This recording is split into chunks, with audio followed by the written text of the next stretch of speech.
Bom sábado aos irmãos. É ao mesmo tempo muito bom estar na nossa igreja, estar neste local, mas ao mesmo tempo é sempre uma responsabilidade do tamanho de um grande edifício. Bom é, no entanto, pensar que não vimos na nossa vontade, mas na vontade do Senhor, e é essa a minha oração, que o que tenho para vos transmitir seja da parte dele. Nos dias de hoje é incontornável o tema do dia, o tema dos noticiários.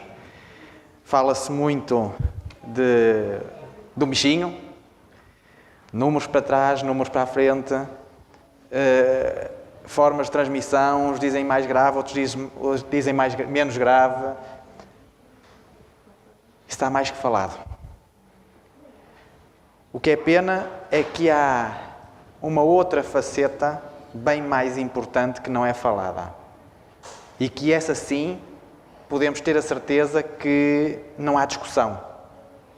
Que é que produz efeitos muito grandes. Não a nível físico, mas a nível emocional e a nível espiritual. Se nós pensarmos há um ano atrás e olharmos à nossa volta, vamos ver diferenças muito grandes. Por algum motivo, se andássemos há um ano atrás, nós tínhamos dificuldade em estar na nossa igreja por falta de lugares vagos. Hoje, em muitas igrejas, temos dificuldade em ocupar a meia lotação, sendo que em algumas igrejas pelo país fora, os poucos lugares que estão ocupados são pela classe de risco, inclusivamente. O que nos leva a pensar que, se calhar, a diferença não é assim tão óbvia quanto pensar na perigosidade a nível físico de um vírus. Se calhar o problema vai um bocadinho mais além. E agora dizer-vos que, quando eu olho para as condições que nós temos hoje, eu posso vos dizer que há textos da Bíblia que eu percebi mais agora do que há 10 anos atrás. E falo da profecia. Houve um texto que me serviu de base para aquilo que vamos falar hoje e que eu durante muito tempo não o tinha como uma realidade concreta dos dias de hoje.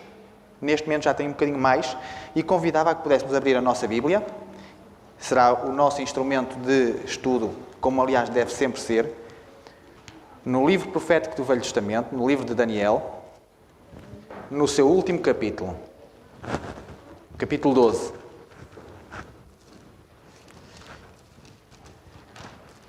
E quando, na última visão, o anjo falava para Daniel, em jeito de fecho do livro, no verso 4, dizia assim o anjo a Daniel: Tu, porém, Daniel, encerra as palavras e sela o livro, até ao tempo do fim. Muitos o esquadrinharão e o saber se multiplicará.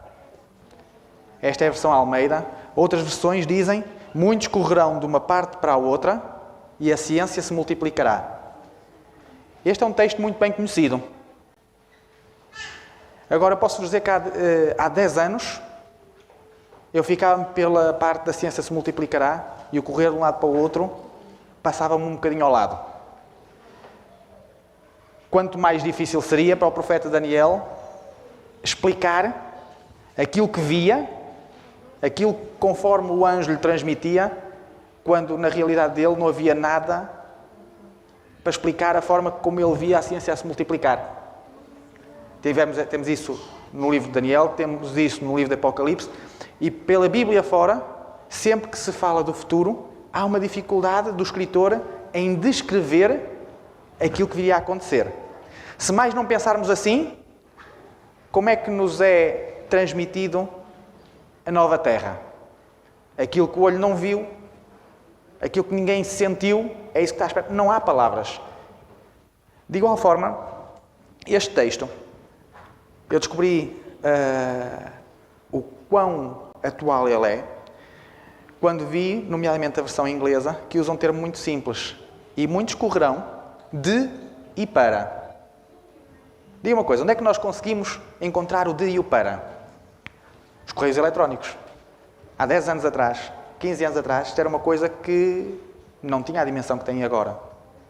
Se nós pensarmos em alguém há 3.000 anos atrás, a tentar olhar à sua volta e olhar para a direita e ver o Daniel naquela caixinha, e no mesmo instante olha para a esquerda e já vê que está naquela caixinha, nós hoje conseguimos perceber que existem as comunicações. Naquele tempo isso não existia. Quando estamos a falar de fim dos tempos, da ciência se multiplicar, do andar de um lado para o outro, correr, é agora. E quando nós começamos a pensar neste desenvolvimento de tecnologia e começamos a ver que é bom ou é mau, e lá vêm os problemas das opiniões.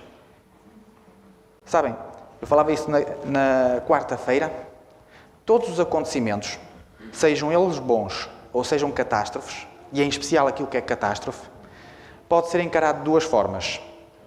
Como uma ameaça ou como uma oportunidade. E tudo vai depender, não do acontecimento, mas sim da forma como eu vou enfrentar o acontecimento. Um pouco como era dito há pouco na escola sabatina, podemos dizer a mesma coisa, de uma forma que seja aceita, de uma forma que não seja aceita, que seja mal entendida. Da mesma forma, algumas coisas que nos vão aparecendo à frente, nos nossos dias, são apresentadas de tal maneira dissimulada que nós nem nos apercebemos dos perigos que se nos apresentam. E eu pus no título da mensagem de hoje: Porquê sair hoje de casa?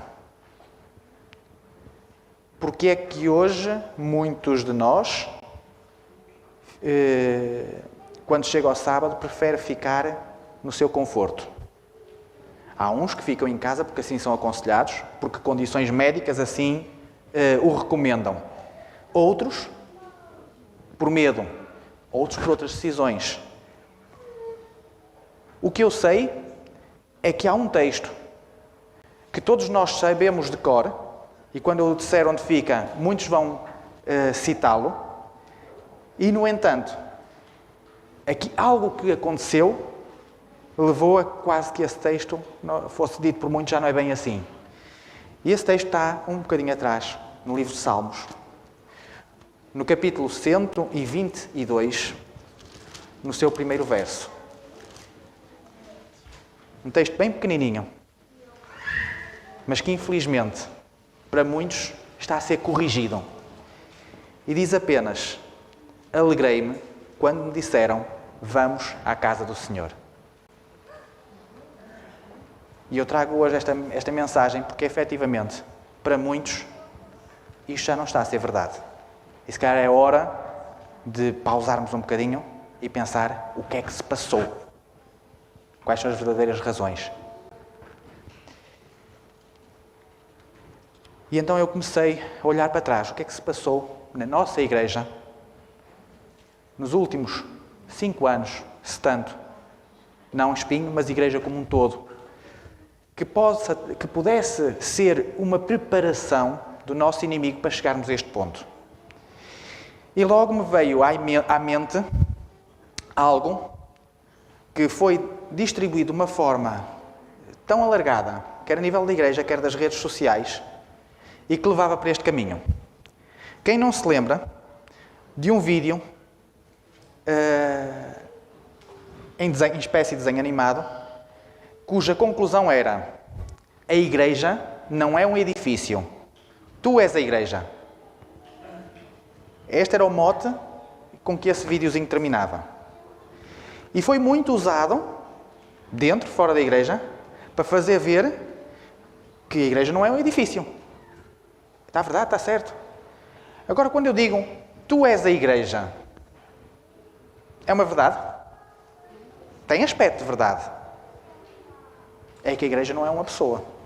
Agora, o que eu sei é que quando eu digo, eu sou a igreja, então eu vou ler um outro texto ao meu jeito. E esse texto está em Mateus 18:20. E sim, hoje vamos percorrer alguns textos, porque quero que seja a Bíblia a falar e não eu.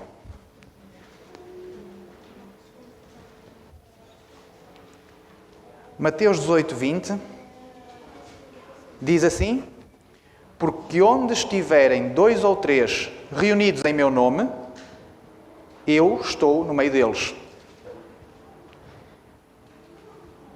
Agora vamos juntar estas duas frases. Eu sou a igreja, tu és a igreja. Onde estão 2 ou 3, ali estou eu. E agora eu começo a concluir: se eu estou na minha casa, no meu conforto, mas estou eu e o meu cônjuge e o meu filho, já estamos 2 ou 3, ali é a igreja. E esta é a conclusão que, vez após vez, eu vi a tirar. Eu me vi a tirar. Onde estivermos 2 ou 3 no espírito de adoração, ali é a igreja. E agora, será que este raciocínio está bem? É suficiente?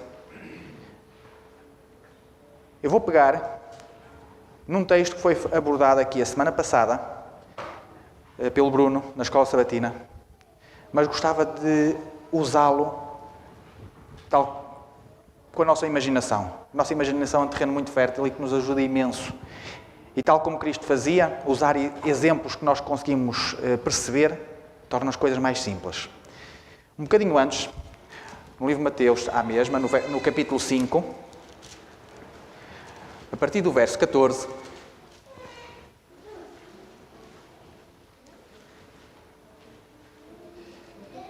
Jesus dizia assim: vós sois a luz do mundo. Não se pode esconder uma cidade edificada sobre um monte, nem se acende a candeia e se coloca por baixo do alqueire, mas no velador, e dá luz a todos os que estão na casa. Assim resplandeça a vossa luz diante dos homens, para que vejam as vossas boas obras e glorifiquem o vosso Pai que estás no céu. Vós sois a luz do mundo, devemos alumiar, e nós levamos isto para a imagem sempre do testemunho ativo de sair e ir pregar. Agora, há aqui uma realidade das casas antigas que nós não temos nos nossos dias e que se perde um pouco. Primeiro, o que é um alqueire? Um alqueire é uma bacia, um cesto. O que é o velador? Na antiguidade, nós temos casas muitas vezes sem divisões.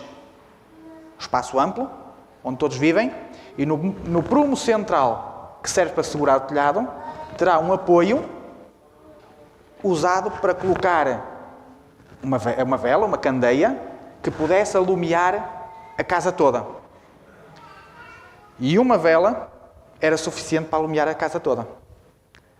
Agora, tendo esta imagem daquele tempo, eu gostava de pegar um exemplo que se equipare dos dias de hoje. E então vamos pegar numa sala e numa circunstância que não é deste tempo, mas no inverno conhecemos bem, em que nós temos frio. Se eu estou em casa, na minha sala, e tenho frio, eu tenho 2 coisas que me podem ajudar. Uma, tentar eliminar a entrada de frio, e outra, acender a lareira, para ter uma fonte de calor. E então qual vai ser a minha ação? Estou com frio, primeira coisa, fecho portas, fecho janelas, pego nos meus rolinhos para pôr debaixo da porta para tapar as frinchas para não entrar frio nenhum, e quando está tudo muito bem tapado, pronto, já não entra frio, passo a seguir, vou à lareira, começo a pôr a lenha, fogo, e agora vem uma aula de física. O que é preciso ter para ter fogo?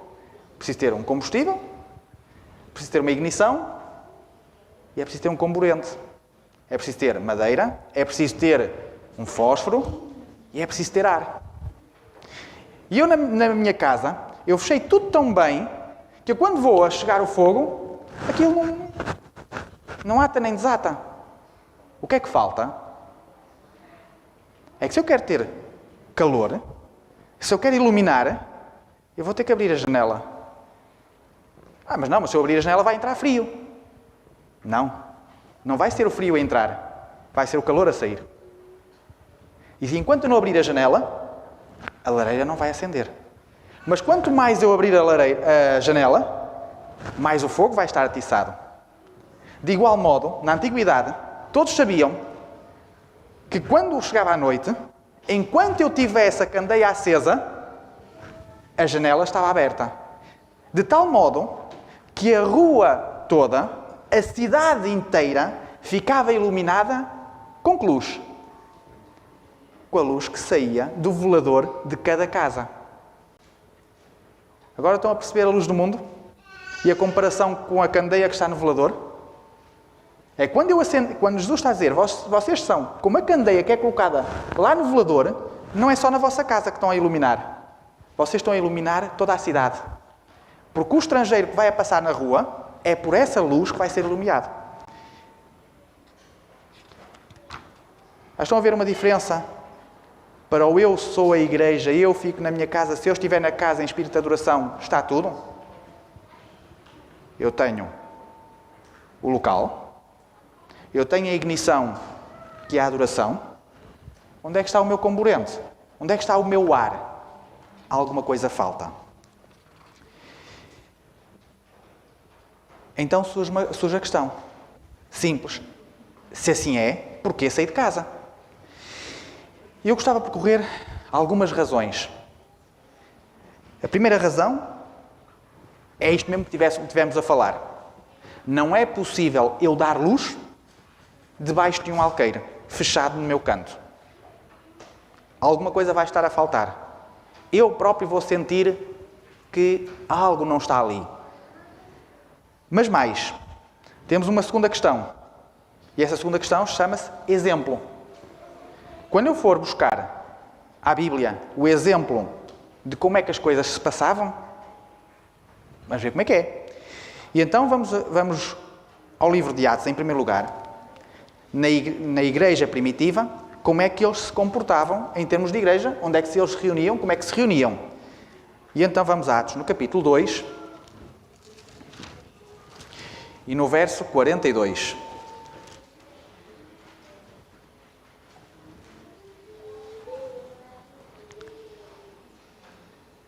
E diz assim: e perseveravam na doutrina dos apóstolos, e na comunhão, e no partir do pão, e nas orações. Então, qual era a ideia de igreja no início? Realmente não era um edifício. Era a comunhão. Comunhão na palavra, sim, mas também na parte social e também na parte espiritual da oração. Havia ali algo que os unia. Porquê não na igreja? Porquê não no templo? Permitam-me corrigir.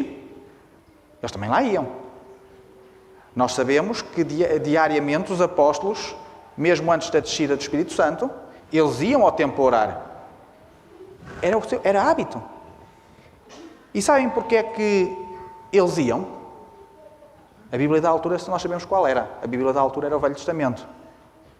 E essa razão pela qual eles estavam em comunhão, mas também de igual modo iam à igreja, está no livro de Salmos, que era bem conhecido por qualquer judeu. Vamos voltar ao Velho Testamento, em Salmos, no capítulo 84.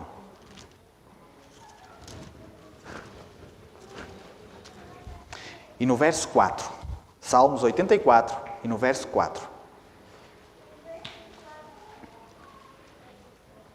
E diz simplesmente: bem-aventurados, felizes, os que habitam na tua casa, eles te louvam perpetuamente.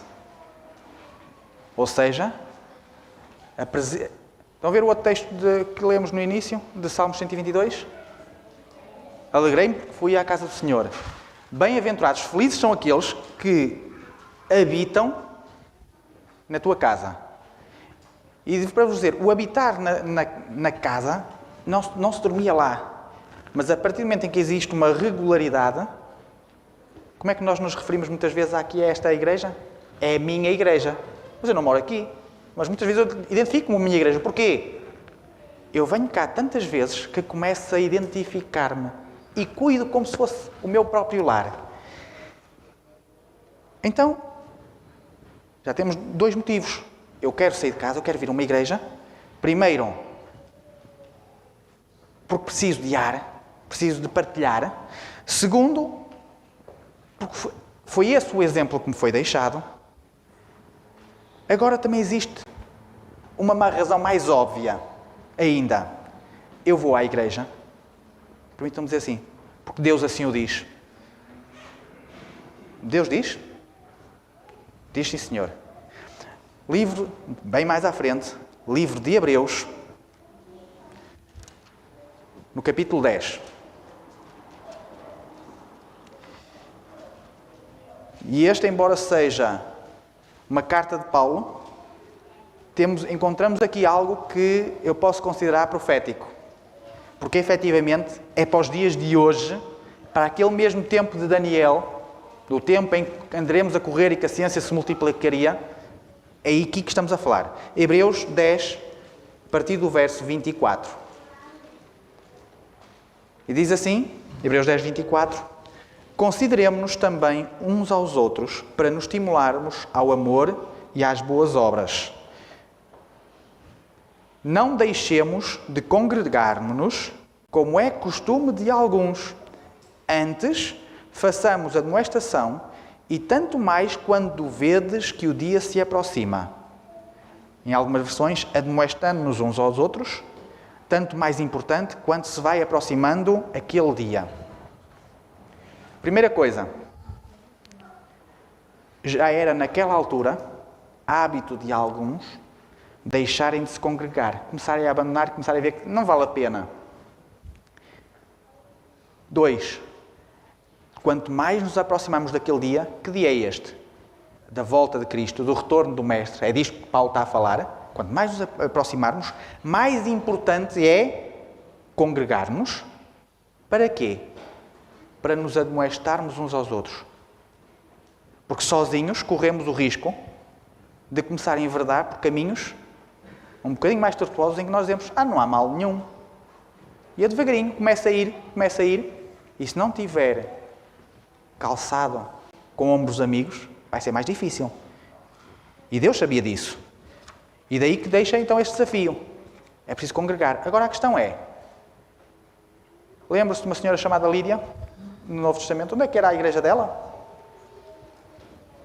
À beira do rio, por baixo de uma árvore. De igual modo, também temos, e permita-me voltar aqui atrás, agora um parentezinho, e seria uma quarta razão. Há bocado falámos do texto que diz, onde estiverem 2 ou 3 em meu nome, Mateus 18, 20, aí estou eu no meio deles. Muitas vezes nós esquecemos-nos de uma coisa. Ficamos pelo onde estiverem 2 ou 3, ali estou eu. E esquecemos da parte do meio. Em meu nome. O que é estar em nome de alguém? Estar em nome de alguém significa não estar a agir segundo o meu interesse, mas estar a agir no desenvolvimento de uma missão de outro. Qual era a missão de Cristo quando veio a esta terra? Ele próprio disse. Ele veio mostrar o Pai. Ele veio mostrar que Deus é amor. Então, se a missão de Cristo era mostrar que Deus é amor, aqueles que se apresentam em nome de Cristo vão estar a fazer o quê? Vão estar a mostrar que Deus é amor. Se eu estiver em minha casa, fechado, no meu conforto, lamento-vos dizer, pode parecer duro, mas ali não é garantido que esteja Deus. Porque a promessa é, se estiverem 2 ou 3 em meu nome. Meu amigo, se está em casa, no conforto, porque é mais fácil estar a consumir um programa, não estamos em nome de Deus. No entanto, é possível estar em casa, sozinho, e, no entanto, estar em nome de Cristo.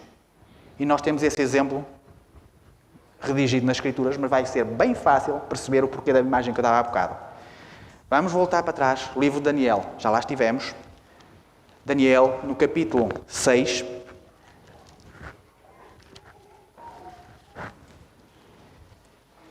E vamos encontrar alguém que tinha a sua igreja na sua casa.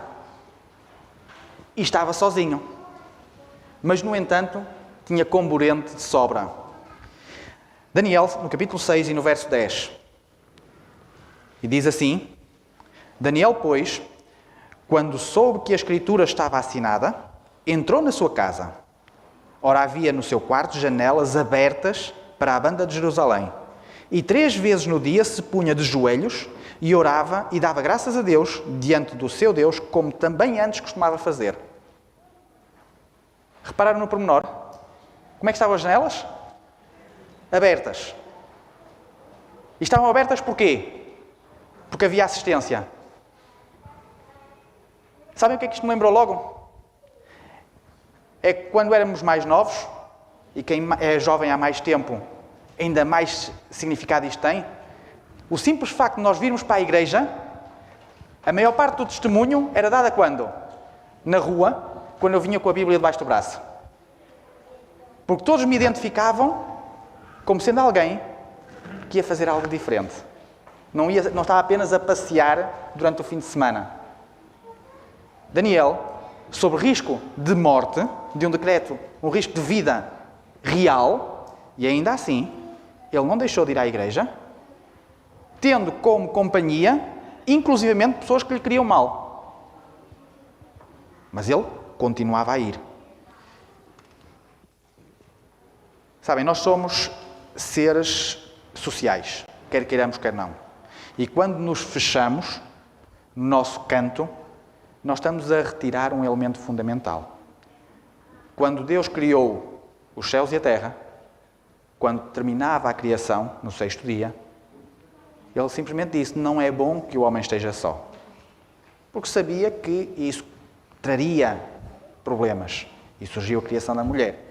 Mas este não é bom que o homem esteja só, não se aplica apenas à relação conjugal.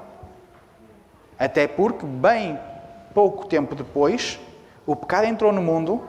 Em que circunstância? Um ser humano estava só. Eva estava só. E no momento em que se encontrou só, ficou mais sujeita à tentação. E o inimigo sabe disso. E só vos tenho a dizer assim: se por este intermédio Satanás conseguiu enganar um ser sem pecado, porque sim, Eva era um ser sem pecado, quanto mais não será um método eficaz para seres como nós, já com mais de 6.000 anos de consequências do pecado em cima. Sabem?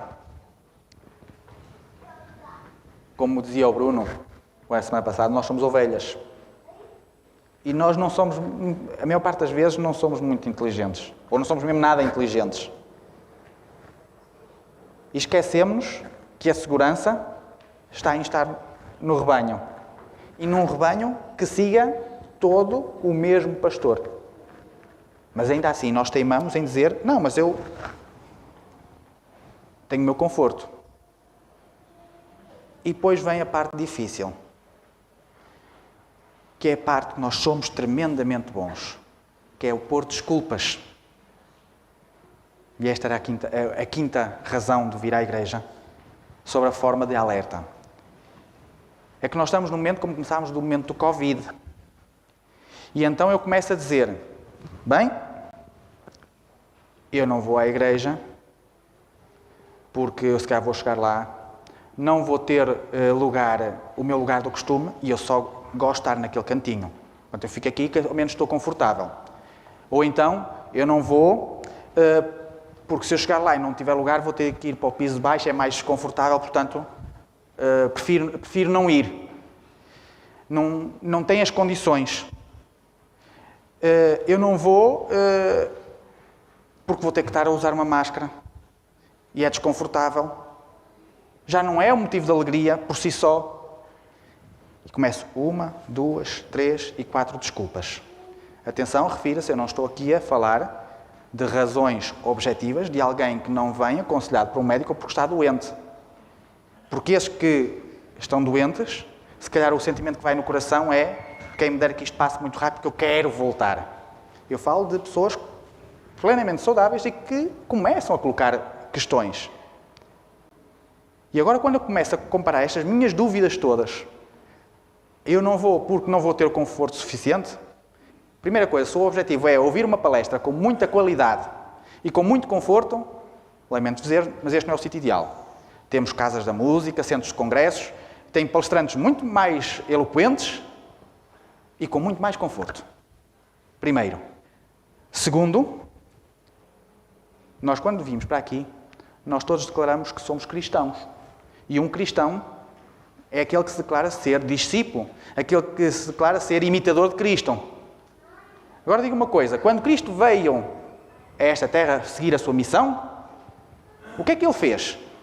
Deixou todo o conforto, deixou tudo o que tinha, a sua riqueza, deixou o seu lar, e mesmo sabendo que ia passar mal, ainda assim veio, porque ele não abdicava de transmitir a todos os que o rodeavam, a todo o ser humano, que Deus é amor e que está interessado na salvação de cada um. E agora eu digo, eu sou cristão, o meu objetivo é ser seguidor de Cristo, o meu objetivo é chegar à pátria celestial, mas eu prefiro ficar em casa porque eu não quero ir para aqui ou para acolá, não quero estar sujeito a sentar-me onde me indicam. Sabe o que é que isso faz de nós? Se eu tomar essa decisão, só há uma descrição que pode servir para mim. Mentiroso. Sim, é duro falar assim, mas todo aquele que escolhe o conforto, apenas então só pelo conforto, por causa do meu conhecimento, eu estou aqui a repetir muito eu, já repararam? Se a preocupação é o meu conforto, o meu culto, a minha adoração, o meu eu não, e estou ao mesmo tempo a dizer que sou seguidor de Cristo, estou a mentir. São incompatíveis, porque o seguidor de Cristo é aquele que segue a mesma missão. E relembro algo que se passava aqui neste sítio há uns meses atrás. Hoje nós olhamos para a figura de servo como sendo alguém que é assalariado. O servo, no tempo antigo, era um escravo, a quem era incumbida uma missão direta do seu senhor. E ele, quando ia às compras, quando ia fazer este recado, fazer aquele recado, ele não se identificava como o Manuel, o Joaquim, o Ricardo, o Daniel, mas identificava-se como sendo, como Paulo muitas vezes, Paulo, servo do Senhor Jesus Cristo. O Joaquim, servo do Senhor tal. E quando se apresentava, o que se destacava não era a pessoa que ali está, mas quem ele servia. E é isto que nós somos chamados a ser, servos de Cristo. Pessoas que se apresentam nessa missão. Há um texto em Romanos que também é para os dias de hoje e ao qual eu vou acrescentar umas palavrinhas. E permitam-me. Romanos, no capítulo 8,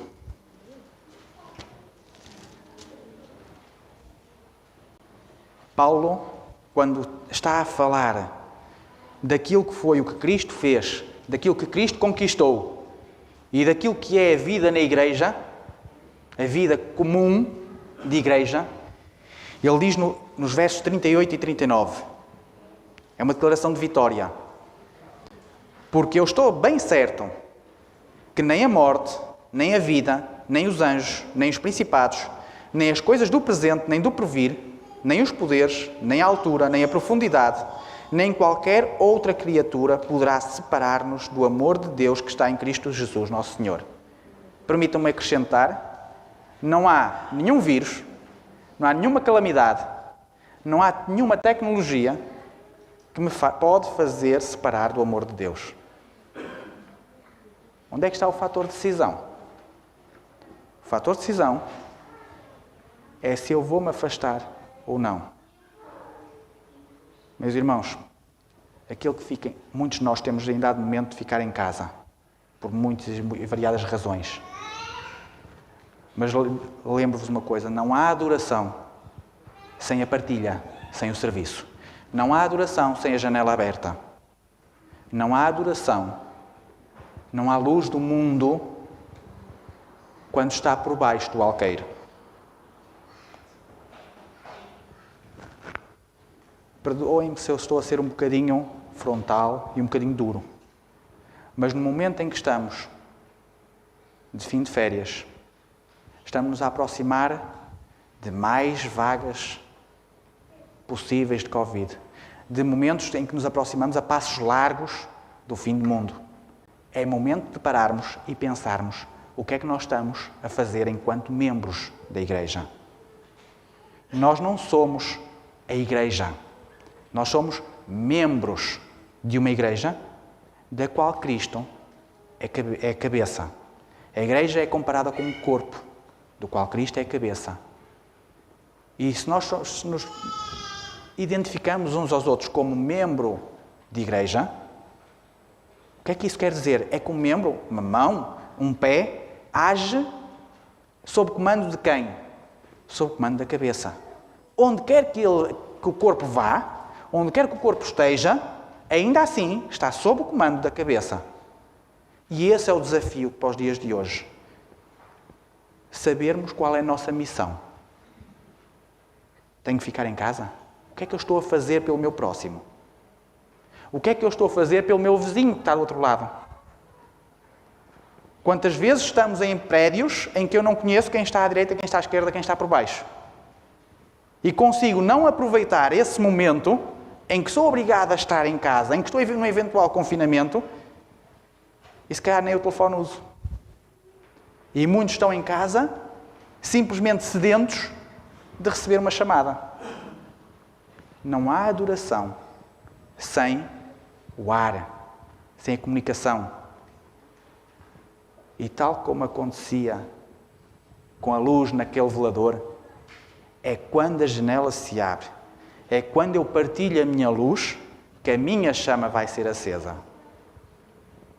E vou-vos apenas deixar com uma última imagem. A Igreja mais que pioneira. Um membro de Igreja mais que pioneiro e que ainda hoje vive e que se chama Enoque. Como é que era a Igreja dele? Porque ele foi um vencedor. Ele é um vencedor. Ainda hoje está vivo. Assim eu creio. Porque eu creio na palavra. Ele andava com Deus. E o que é que significava andar com Deus? Sim, ele tinha um espaço especial para a adoração, lá no monte, onde ele se recolhia para orar, mas a consequência dele se recolher para orar era logo a seguir descer e vir partilhar. Uma coisa e a outra não dá para separar. Fosse partilhar com a família, fosse partilhar com os outros. Mas todos viam que aquela pessoa era diferente. Todos viam que aquela pessoa estava com Deus. As duas partes fazem falta. Este é o desafio que eu vou deixar. E não me vou alongar mais. Meus irmãos, o mundo oferece-nos muitas desculpas hoje em dia. Corremos de um lado para o outro. Graças à tecnologia, que não tem nada de mal, conseguimos estar hoje aqui a falar e estar a comunicar com muitos irmãos que estão lá em casa porque não puderam vir, nomeadamente pessoas que estão doentes e impossibilitadas de vir a esta casa. E abençoada seja essa oportunidade que temos.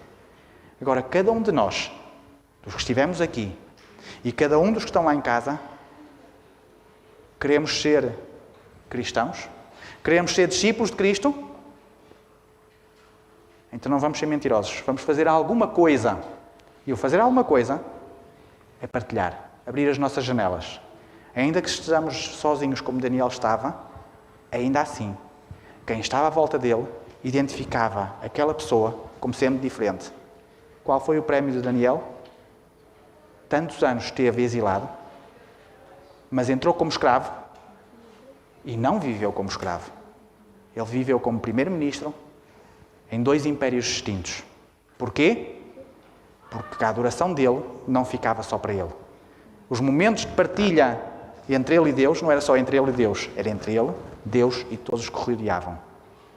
Essa é a bênção que Deus nos protege, que Deus nos promete. Onde estiverem 2 ou 3 em meu nome, onde estiver uma família decidida em partilhar, não vai sozinha.